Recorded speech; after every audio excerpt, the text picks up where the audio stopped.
Hi అండి. ఈరోజు వీడియోలో ఒక మంచి కర్రీ చూపించబోతున్నాను. వంకాయ పెసరపప్పు కర్రీ. మా ఇంట్లో అందరి ఫేవరెట్ అండి. చాలా చాలా బాగుంటుంది. ఎప్పుడు నేను చేసే పద్ధతిలో చేసి చూపిస్తాను. ఒకసారి నచ్చితే ట్రై చేయండి.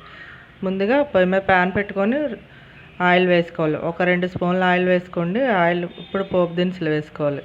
జీలకర్ర, ఆవాలు, మినపప్పు వేసుకోండి. ఇవి బాగా వేగిన తర్వాత చిన్న సైజు ఉల్లిపాయలు సన్నగా తరిగి 2 ఉల్లిపాయలు, ఒక 4 పచ్చిమిర్చి కూడా వేసుకోండి. ఇప్పుడు నెక్స్ట్ అల్లం వెల్లుల్లి పేస్ట్ కాకుండా అల్లం వెల్లుల్లి చిన్న చిన్న ముక్కలు కట్ చేసి వేసుకోవాలి. కొద్దిగా కరివేపాకు కూడా వేసుకొని మంచిగా వేగనివ్వండి. ఉల్లిపాయ బాగా వేగిన తర్వాత, ఇది అందరికీ తెలిసిందేనండి, కానీ నేను మా ఇంట్లో చేసే పద్ధతి చూపిస్తున్నాను. ఇప్పుడు మంచిగా వేగిపోయిన తర్వాత ఒక మీడియం సైజ్ టమాటో ఒకటి తీసుకొని ముక్కలు కట్ చేసి వేసుకోండి. ఇప్పుడు పావు కిలో పెసరపప్పు తీసుకొని అవి వేసుకోవాలన్నమాట. పప్పు నూనెలో వేగితే టేస్ట్ అనేది బాగుంటుందండి. ఒక 2-3 నిమిషాలు వేయించుకోవాలి. ఇప్పుడు ఇది వేగిందండి. ఒక 3 నిమిషాల తర్వాత నేను పావు కిలో వంకాయలు లేతవి తీసుకున్నాను, అవి వేసేసుకుంటున్నాను.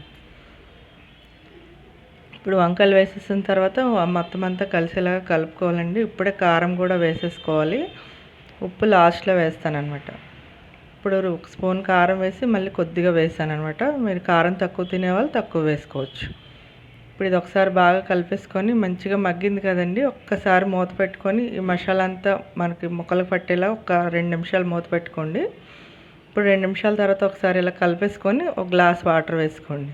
పెసరపప్పు కాబట్టి తొందరగా ఉడికిపోతుందండి. ఎక్కువ వాటర్ అనేది ఇప్పుడు మూత పెట్టి మీడియంలో ఉడికించుకోవాలి. మధ్య మధ్యలో కలుపుతూ ఒకసారి నీరు సారకపోతే వేసుకోండి.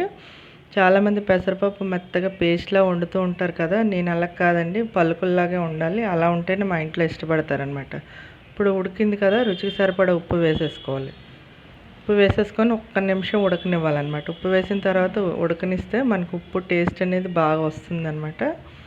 సరే బాగా కలిపేసుకొని ఇప్పుడు సర్వ్ చేసుకోవడమేనండి. చాలా ఈజీ అండి. మా ఇంట్లో చాలా ఇష్టం అనమాట ఈ కర్రీ అందరికీ. మీరు ఎలా చేస్తారు? ఈ వీడియో చూసాక పెసరపప్పు అనగానే ఇలా పలుకుల్లాగా ఉంటేనే చాలా బాగుంటుందన్నమాట. చూడండి, నేను బౌల్లో వేసి చూపిస్తున్నాను. నేను ఎక్కువగా చపాతీ కానీ రైస్లకు ఎక్కువగా చేస్తుంటానండి. చాలా సింపుల్గా కూడా అయిపోతుంది. ఈ వీడియో మీ అందరికీ నచ్చింది అనుకుంటున్నాను. ఈ వీడియో నచ్చితే లైక్ చేయండి, షేర్ చేయండి, సబ్స్క్రైబ్ చేయండి, పక్కనే ఉన్న బెల్ ప్రెస్ చేయండి. Thank you for watching.